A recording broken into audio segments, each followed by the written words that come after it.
What's up, everybody? Welcome to Podcast Now. I'm Alex, and in this video I'm going to be reviewing the Smashing Pumpkins' Pisces Iscariot, their B-side album. I had originally said it was going to be Melancholy. I don't know what I was thinking. I forgot about this album. I don't know how I could forget about it. It's a phenomenal album. We're going to do it the same way we went through Gish and Siamese Dream. We're going to talk about the album, a little bit of the history of it, the sounds, and just what I think of the whole album altogether. And then we're going to go into the individual songs and kind of talk about most of them really fully. We're going to touch upon all of them at least. So this was an album that released on October 4th, 1994, and obviously it was a B-side. It was a compilations album of all the B-side tracks of both Gish and Siamese Dream, and there's a nice mix. I'd say it's around half and half. Maybe with Siamese Dream actually having like that kind of time period, having more songs on here. And you can tell from the sound of this album. The sound on this album is definitely more Siamese Dream. It is more like the sounds and techniques of the Smashing Pumpkins than really Gish did. Gish kind of started a lot of the sounds for sure, but Siamese Dream really perfected a lot of it. And this album definitely picks up really where Siamese Dream leaves off. I think this album is phenomenal. From really almost, and we'll talk about this, but from almost start to finish. I think this album is really, really good. I think it's better than Gish. My personal opinion is this album is miles ahead of Gish. I don't really think it's as good as any of the other, at least the original kind of the first 10 years Smashing Pumpkins, but this album is definitely, I think, better than Gish. It has a lot of the sounds of Gish and Siamese Dream, but done really, really well, and it's really, for the most part, really well put together. Now, I think Siamese Dream is an insanely phenomenal album. I think it's really well put together too, but this album flows almost from start to finish perfectly. Kind of exactly what I want from an album. It doesn't speed things up too fast without taking it slow, but it doesn't keep things slow, and it really experiments with all these different sounds, but it really sounds like a good mix of the Gish Siamese Dream. Gish sounded more spacey, kind of more that kind of rock sound, and Siamese Dream toned that back a lot, but also definitely went into the alternative rock and experiment with obviously their own sounds. And we had talked about, Billy Corgan's more experimentation with being really quiet or being nice and slow and then turning it on in a second. And this album does both. It's as if, and Siamese Dream sounds very, very different from Gish. There's no denying it. It sounds more polished, but it also doesn't sound, for the most part, now some songs, like maybe even Soma on Siamese Dream, do sound a little bit more dreamy. This album has a lot of that dreamy, has a lot of the more guitar tones to it. I mean, he's just flipping on every pedal in the book in this album, with these songs, obviously. And again, these songs weren't really put together at the time to assemble an album.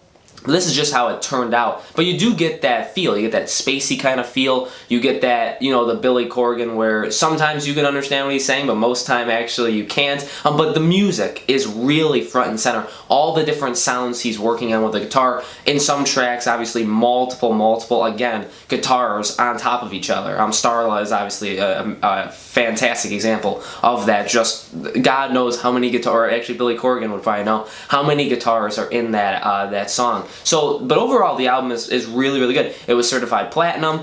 So this album sold extremely well. I think it peaked on the Billboard 100 at number 3. So it actually did extremely well. It sold really well. It's one of the best B-side album sales ever. And this was obviously a time when the Pumpkins were starting to get really, really big. This is probably their height. This doesn't really, captivate it. It doesn't really summarize it, but Siamese Dream definitely put them up a level, and obviously nowadays people think of that album as one of the best albums ever made. And then you had this, and it's like, wow, people actually bought this. A lot of people bought this, and this really were like, wow, even the Pumpkins B-side stuff, even the songs that didn't make it onto an official album, even that is amazing. And these songs are really amazing. We'll go through some of them, but like that was very shocking. And it's very shocking to me, too, that an album like this could be this good. Because it's really good. I have other favorite bands. I got like Green Day. Green Day has these kind of things. Shenanigans from Green Day is their kind of B-side and cover, when they do the covers and stuff. And some of these songs are covers. But it's just not as good. It is good. I do love Green Day, and I love that album. But there's a huge step back. And from this album, there really isn't at all a step back. You could probably say this album, some people could say, especially back then, they could probably say this album was better than Adore. Now, I think people would argue against that today, and people probably still would say this album is better than Melancholy. And people would probably still say this album is better than Machina 1 or 2. Maybe just Machina 1, but like that's kind of just the way it was back then. But it's really cool to see. Like, there was really no drop from Siamese Dream to this to Melancholy, which is really, really cool to see. And this obviously, again, this was like, wow, even their stuff that didn't make it onto an album is really, really good. So, but this album overall, I love it. I would say it's better than Gish. I wouldn't say it's better than maybe any of the other ones, you know, back then. Original Pumpkins. You know, the more recent stuff, I'd say this is better than Monuments. I'd say this is better than Zeitgeist. I don't really think it's better than Oceania. I actually really, really love Oceania. But, you know, that's just my opinion. So let's go into some of the songs, and then we're going to just take it from there. I'm not going to go into all of them super in depth, but I am going to talk about some of them. So the first song is Soothe, and it really is exactly what the word says. The album itself opens up, and you feel very, very calm. Just the way he opens that first song, very slow, but I really like the guitar work he did on it. But it's very just chill, just a really chill first song, but really, really well done. I don't really see how it would fit, and I can't really compare it to any of the other, like Gish or Siamese Dream. I don't really know what it most sounds like. It sounds more of the era of Siamese Dream, but in terms of like the actual song, it is pretty like relaxing, and there really isn't a lot. Maybe the first half of Rhinoceros sounds like that, and but that's a definitely really cool way of getting you into the album. And once you're in there for number 2, Frail and Bedazzled, then it starts to kick off, and you really start to hear all the guitars. So Frail and Bedazzled is song number 2. Both it and Plum right after it both have a pretty similar sound. Obviously the riffs and the catch of both songs are different, but they both are the more faster pace. He definitely starts the album pretty slow and then picks up into a much faster paced album overall. And I really like both those songs. Sometimes, you know, I'm not as invested, I guess, into this album as I am in some of the other ones. I get some of the songs confused quite often, and these are 2 of the songs that I do get confused, but I love both of them. I think especially Frail and Bedazzled. It's a really good, he does this a couple times, we'll talk about it in a couple minutes, but he does it a couple times where he definitely changes up the tone and the speed of these songs, because it starts out very, very slow. Not really slow, it's not overly slow. There is a song that is overly slow for a reason, but then he picks it up, and these 2 songs definitely do that. Then you have maybe the best stretch of this album after that. You have We're Next, and he plays this song live too, especially recently. This is a really, really good song. It is kind of slow, but it's got such a cool hook with the guitar and even like the bass line behind it kind of matching it. It's a actually really beautiful song even back then. And like I said, in this more acoustic era touring of Billy Corgan, he plays this song a lot. I think I've heard it maybe twice, but I've definitely watched it more times. It's a really, really good song. It could possibly be my favorite song of the entire album. I believe he played this also with James Iha when he kind of came back for that those 2 concerts. Pretty sure he played this song with him as well. And speaking of James Iha, we get to the next song, Blew Away, from James Iha. Obviously the first time we've heard him sing, I guess technically he was on Bury Me in Gish, where you heard him kind of like more like talking. It was in a way singing, but he didn't have his own song. And this is the first song that you have from him. Really good. Really good. I mean, James Iha is a interesting singer. It's kind of interesting to hear any Smashing Pumpkins song without, you know, the classic nasally Billy Corgan. You don't really hear that. And you know, obviously a lot of bands, mainly it's just the main singer that sings most of the songs. That, you know, that does change. Bands like Blink-182 split them up really, really well. But you don't hear James Iha sing. And in fact, this is only one of like 3. Then we're going to have it also in Farewell and Goodnight and Melancholy, where he'll have his turn. And we'll also have it when it comes to Machina. So, you know, we see or we hear him a couple times throughout the Smashing Pumpkins life. And I think it's really, really cool. I think this is a cool album to first hear him sing. It's a great song. It's got a really, really nice guitar solo in it, but it's also just got, you know, his voice is really, really cool to listen to, and you finally get to kind of hear him take over a song. And it's cool that, you know, especially if you watch a lot of the live tours in the Machina days when they were, you know, ending, Billy Corgan would very often, almost like every single time, that was part of their set list, was James would play Blew Away, which is really cool. I mean, it's respectful in a way. Obviously, and here's the thing, is I 100% think that is a song we'll hear on their tour now. I think it's guaranteed. That's why it's, you know, the Gish to Machina days. I think we'll hear Blew Away. It'll be, you know, that's when, like, we'll really be able to appreciate James Iha. We'll hear Mayonnaise, you know, like those kind of songs. But I think it's really cool that he let him do that later on in their career, because especially back then, he just didn't have much to sing. Billy Corgan mainly sang most of it. You couldn't really, James wasn't really present vocally, and Darcy was to an extent, but not as much as I actually personally would have liked her to be. Funny enough, we actually had heard Darcy sing first, right, in Daydream, before we heard James, so that's really kind of funny that happened. But this is a really good stretch. I mean, these two songs back to back both have a very similar pacing to them. Blew Away definitely is more electric-y, definitely has more of like a rock feel, I think, but nothing wrong with it. They both do kind of serve their own purpose, and they're pretty darn similar to each other, but a perfect placement to have both back to back. Then you have Pissance and Hello Kitty Cat, the next two, and again, it kind of gets back to the more electric, harder rock, different kind of guitar tones. Again, these are two songs that I kind of get confused. Hello Kitty Cat, I don't really get confused, just because that does have, I think, again, a much catchier just riff to it, just has a catchier feel to it. Has a really long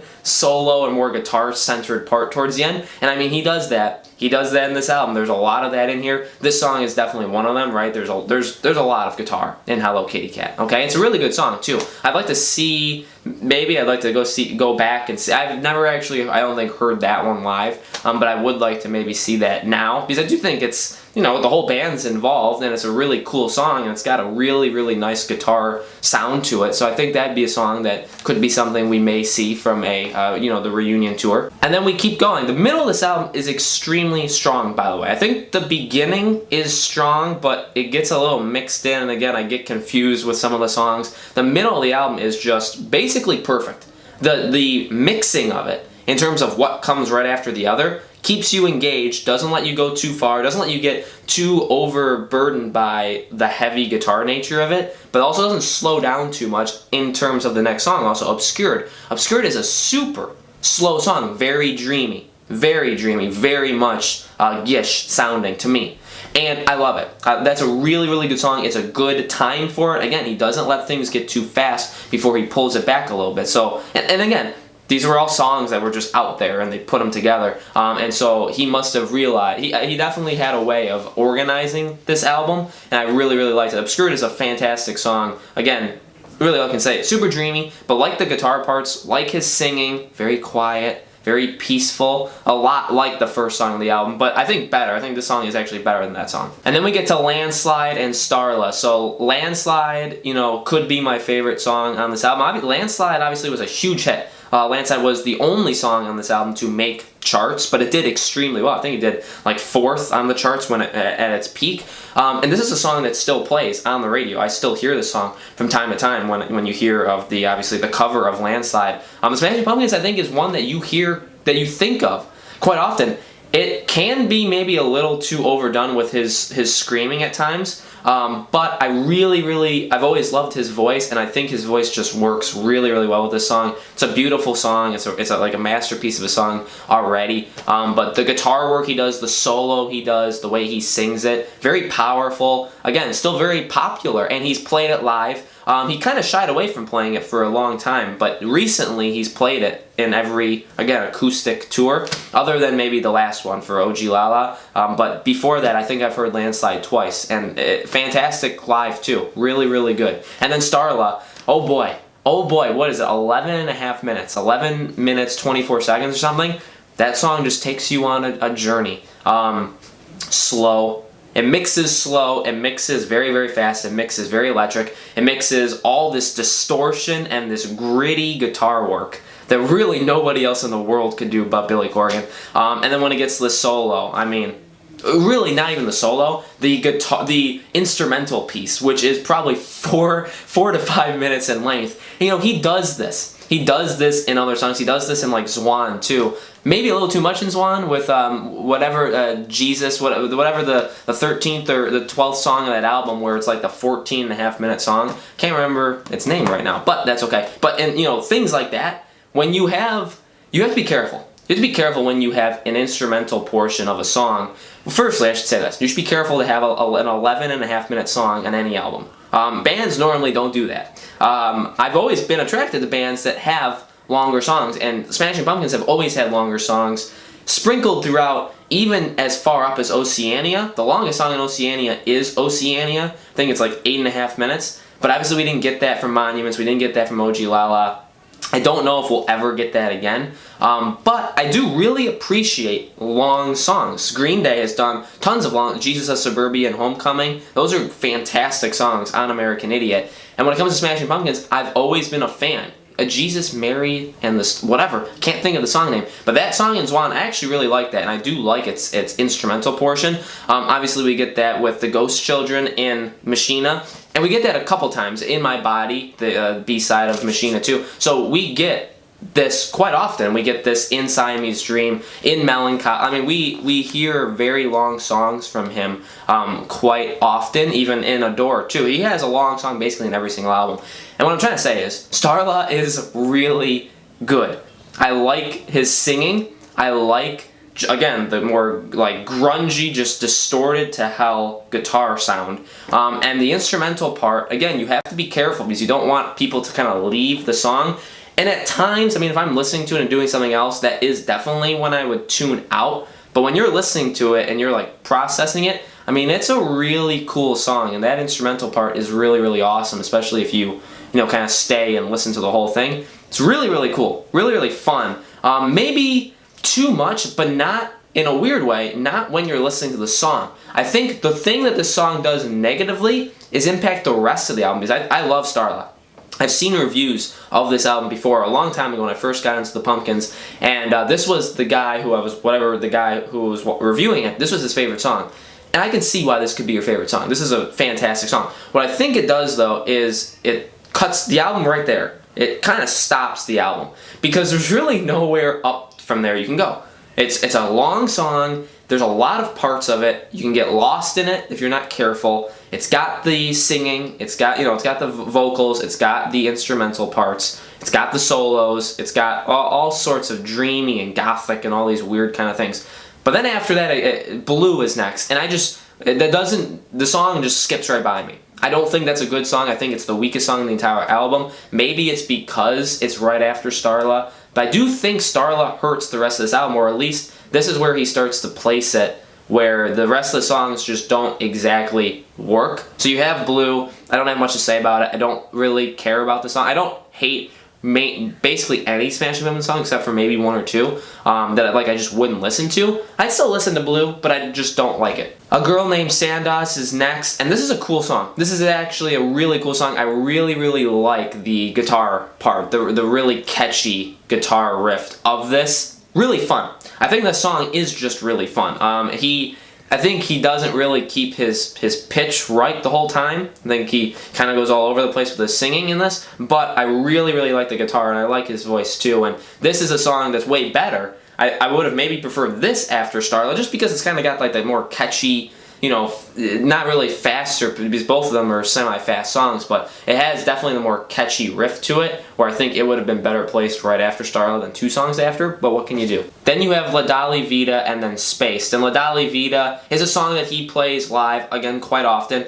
Cool. It's a cool song. He likes to play it live, and when he does that, I feel like he really likes the song. It's a lot, again, kind of like obscured in a way, and I mean the song, not like the phrase, where it is a little bit slower. It's actually pretty slow, but it's not as slow as obscured. But it's got a hook to it. It's got a hook. It's fun to listen to, and I really like, again, this is a more spacey kind of feel too. This spacey feel comes and goes. Starla has it too. Starla totally has it towards the end of the song. But the spacey kind of feeling of the album is mixed in rather well, where it kind of just hits you out of nowhere, and then you're literally transported to space. So I really do like that about the album overall, and this song captures as well. And then the song, funny enough, then the song Spaced, funny enough even still, I don't necessarily, I get it, but I don't really care about songs like Spaced. It reminds me of the final song of Adore, where it's just like the blank noise, or like the white noise or whatever. It just doesn't do much. It's a interesting way of ending your album. He does this, you know, he has weird ways of starting. We're gonna get that next time, right, with Melancholy, with the first song on the album being just the instrumental piano, which is really cool, but it's really different. I bet you, now I wouldn't know because I wasn't around in 95, I was born in 96, but I would imagine if you bought that album and the first song you heard, because you probably listened to it from start to finish, is that song, you'd probably be like, oh, this is weird because I'm used to Cherub Rock and Today and, you know, Mayonnaise and Geek USA and songs like that, and then you get to hear this. And so he has this weird nature of doing that, but that's why we love Billy Corgan, that's why we love the Smashing Pumpkins. So, that is my review of Pisces Iscariot. Let me know in the comments below what you guys think of this album. Obviously a very different kind of album, an album that surprised a lot of people, an album that I think was probably the last album in terms of the original Pumpkin albums that I listened to, just because it was the B-side. Maybe a little harder to find than most albums, that you just don't, you just stumble upon it unless you've heard. I think the best way to stumble upon this album is search up Smashing Pumpkins' Landslide, listen to that song, and you'll probably see the other songs in the suggested. That's probably the way that it gets spread around nowadays, because I don't know how many people know about their B-side work in '94. But let me know in the comments below what you guys think of this, and let me know in the comments below also if there's any other Smashing Pumpkins videos you want me to do in the future. We're going to continue this. Melancholy and the Infinite Sadness is next in 2 or 3 weeks. As we get closer to their tour coming, I do want to preview the tour. I want to kind of predict the set list that we're going to, I've said this last video, I'm going to say it again. I'm going to predict the set list, predict what we're going to be seeing on that tour, and I think that's, and I also have like a theory of what I could see, or what we could see in the tour, so I'm very, very excited to do that. So thank you guys so much for watching. Let me know if you have any future Pumpkins videos you want me to do, and I will see you in a few weeks.